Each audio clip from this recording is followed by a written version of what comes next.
Ladies and gentlemen, boys and girls, dogs and cats, the one and only James Williams, Dog Waters, and I'm back. Hey, so watch this. Donald Trump's supposed to be the racist, right? But his communications director is a Chinese immigrant named Steven Cheung. Now, his family came from China, immigrated to China. He grew up in America. This guy that he nominated was the communications director for the UFC, which he came into the Trump's camp about 2016. You know how Donald Trump has a close relationship with the UFC and with Dana White. So we've been hearing all this about Donald Trump and how he's racist, homophobic, xenophobic, a misogynist, all these different things. But we see him, and as his cabinet unfolds, it's not a reflection of anything that's ever he's been accused of at all. Does anybody, I challenge anyone to show me a reflection of misogyny in his campaign? Yeah, do you see it? Show me a reflection of racism in his campaign at any point in time, anywhere? In the people he's appointing to power. I mean, it's amazing. I'm befuddled. I'm caught aback by the fact that nobody's saying anything about this. And I like Steven Cheung. You got to understand, a lot of the campaign messaging that was coming out was him and the Ice Queen, or the Ice Maiden as they called it. And the messaging from the Donald Trump campaign tore the Democrats a new bumhole. Yeah, it tore them a new bumhole. Senator Cotton had some things to say about it, and I wanted us to take a listen to it. Then we're going to go on to the next topic. Reaction to Donald Trump's pick so far. Now the confirmation process will likely go in January is the incoming Senate Conference Chair, Senator Tom Cotton. Senator, congratulations on the leadership position, and also you're going to be Chairman of Intelligence. But your thoughts about what we've seen so far and the speed in which we're getting these nominees? Well, thank you, Brian. I appreciate that. We shouldn't be surprised that President Trump is moving quickly. He's already been the president. He knows how to do the job. He knows the kind of people he wants on the job with him. And he campaigned on the promise to shake things up in Washington, to not just go with conventional types of selections.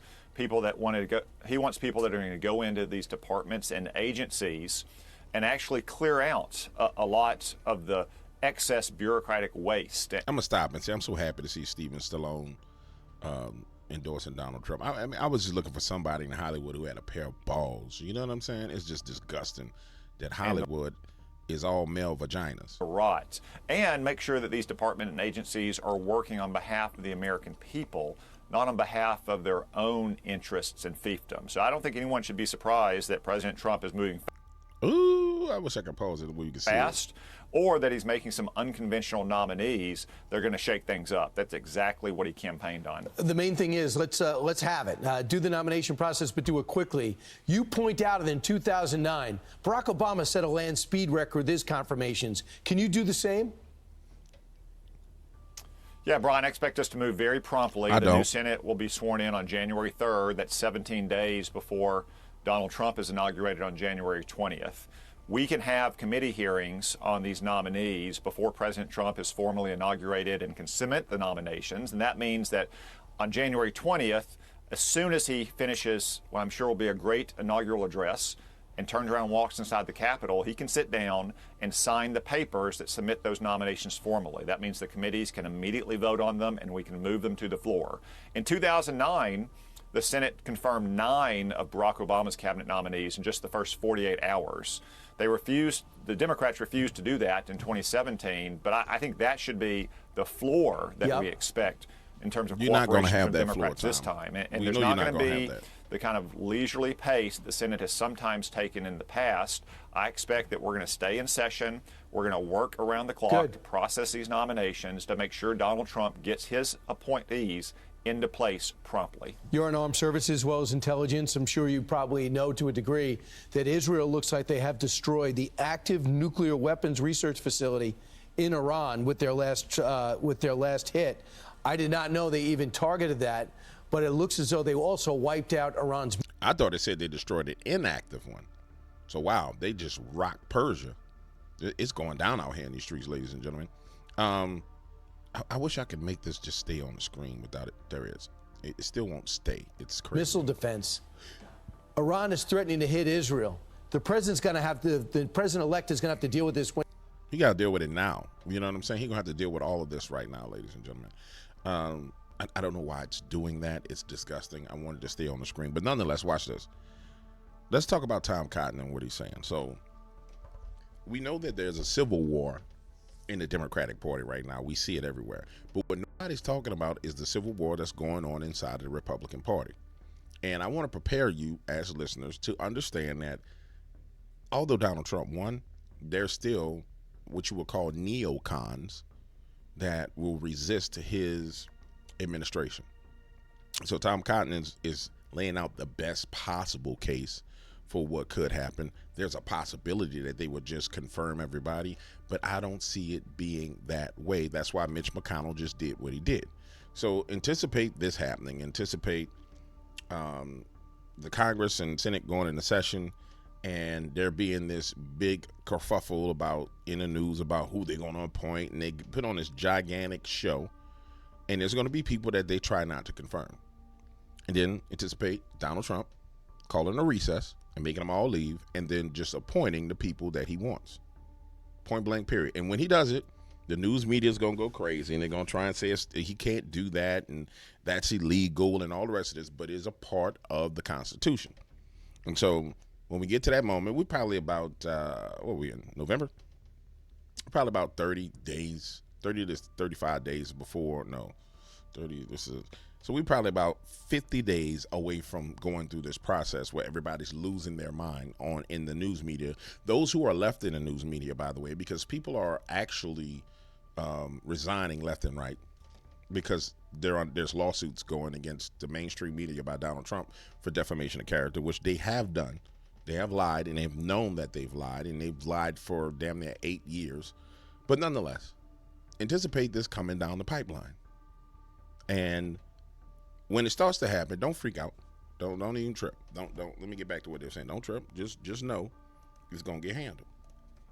When he gets into office, what would your recommendation be? I know he's got good people around him too, about what we should do with this unique opportunity to maybe take out this weapons program once and for all.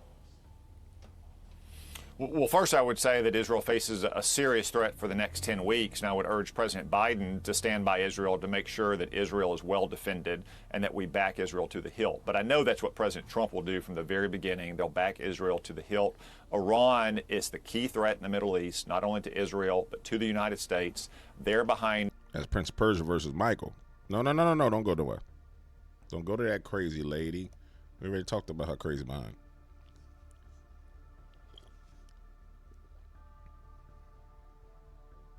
Your reaction? And that we back Israel to the hilt. But I know that's what President Trump will do from the very beginning. They'll back Israel to the hilt. Iran is the key threat in the Middle East, not only to Israel, but to the United States. They're behind terrorist organizations like Hamas and Hezbollah, but Iran is now exposed on its flanks in the way it hasn't been for decades.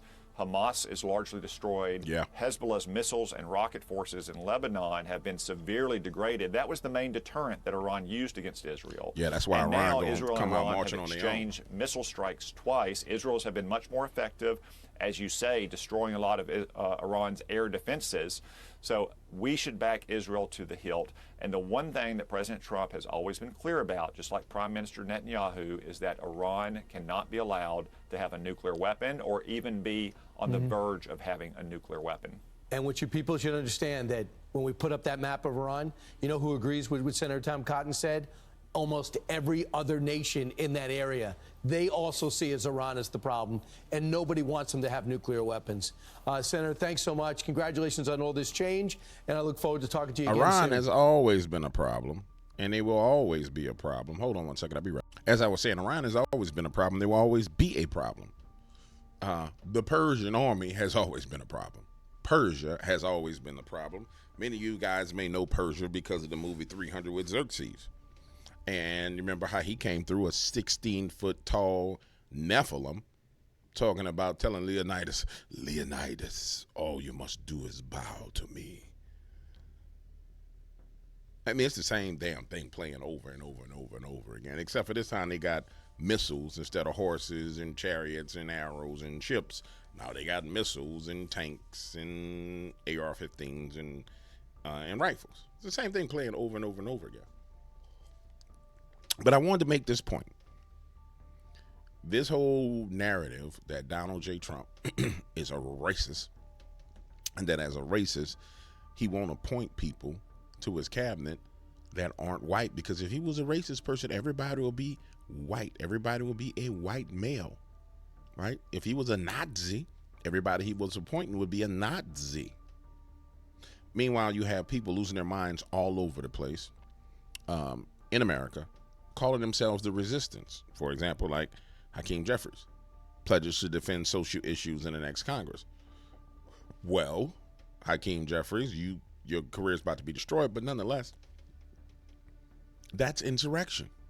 Every last one of those governors that have come out and said that, hey, you know, we're going to resist Donald Trump's federal man. Now, that's insurrection.